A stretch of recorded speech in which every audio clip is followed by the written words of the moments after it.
The second game of the weekend is the Force versus the Indrua.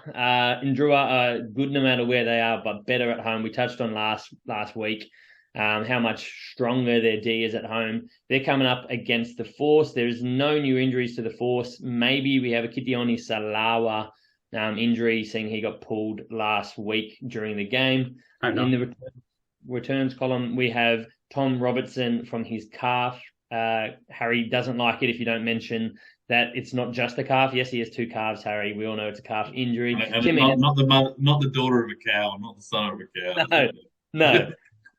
Even though he is definitely a farmer. Look at this him. This is a clarification we need, boys. Tim Anstey from concussion. That's his head. Raboni Vosear, though, he's missed the last 2 weeks for the birth of his son, Harry. Is that specific enough? He had sex about 9 months ago. That's the largest injury of all, isn't it? Yeah, to his bank balance. No one returning to the Drua. This is going to be an interesting one. The Force have shown glimpses. Can the Drua bounce back after that high of last week and making the flight over to Perth? That is tough. That's a long flight. How do you see this one going, Harry? Where are they flying out of? I'm just looking at this now. If they're coming, are they coming from Nandi or from Suva? I'd be guessing it's from Suva. Suva's 15 hours with 2 stops. They're going to go via Nandi into Melbourne or Sydney. Yeah, that's a big trip. That's a big trip. There's enough of them to just fill one plane, surely.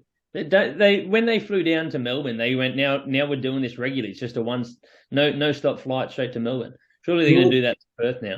Surely with the size of the boys, they've got to have their own plane flying over. There's got to be something there. I tell you Fijian Airways is flying them every way, surely. The women a few weeks ago were asking for food from the Fijiana, and they went on and won the comp. So if you think that they're getting a private bloody jet over to Perth, you are dreaming, mate. They've got a big flight, and they're going to be weary from that flight as well. So I think that's probably the biggest thing here. They're going to have a carver hangover. For sure. Yeah, right. Okay, interesting. But look, yeah, this is an interesting one. The Force really should be eyeing this off as something where they can make a bit of a statement. After the week that the Drua had, it will look very solid for them to come out and get a win here. They've got a few people that have come in the last sort of few weeks with Naisarani, with Tizano, adding a fair bit of punch for them. If they have Hegarty back, Harry, I don't know if you know how he's travelling. Maybe he isn't back. He might have been out for a little while. I mean, can you hear that my computer's about to bomb here? Oh, what's going on? It sounds like you're bombing. So I thought my computer was about to blow up there. Nels, why are you there? Obviously, it was good to see Naisarani come back, but he was pretty quiet in his first start back, to be honest with you. Oh, mate, he's been returning from an injury. So he sort of got thrown in the deep end in returning in a team that really struggled against the Crusaders in New Zealand. It's a pretty hard game to step up in unless you're a fullback for the Crusaders. So, look, I think we'll give him a bit of time to find some form for them. All right. Look, you're not being too harsh. Like we expect big things from him because he's such a good player. But, yeah, I think he needs a bit of time. Okay. Fair enough. Guys, there's just a lot of injuries in the Western Force at the moment. I like the fact that they're building some combinations. Their second row is settled. I think with Tom Robertson, their front row is pretty settled. Hopefully, Folau Fainga is not far away. I think if they can get that kind of stability in their tight five, that makes a big, big difference. And the new blood in the back row, particularly if Naisarani is fit and firing, which, I think he was probably still a little bit undone when he came back last time. There's a lot of good things happening there. The big question has got to be as simple as what the hell do they do around their 10-12 combo? Sam Spink's the easy answer at 13. They've got enough options in the back row. What the hell do we do at 10 and 12? And what do you guys think?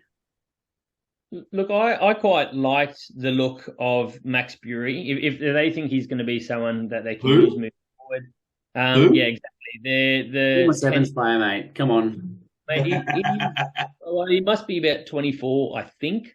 But he looked like quite a stable hand. He didn't make mistakes. He made a few good passes, and he looked to be willing to take it to the line. Did you see the score against them?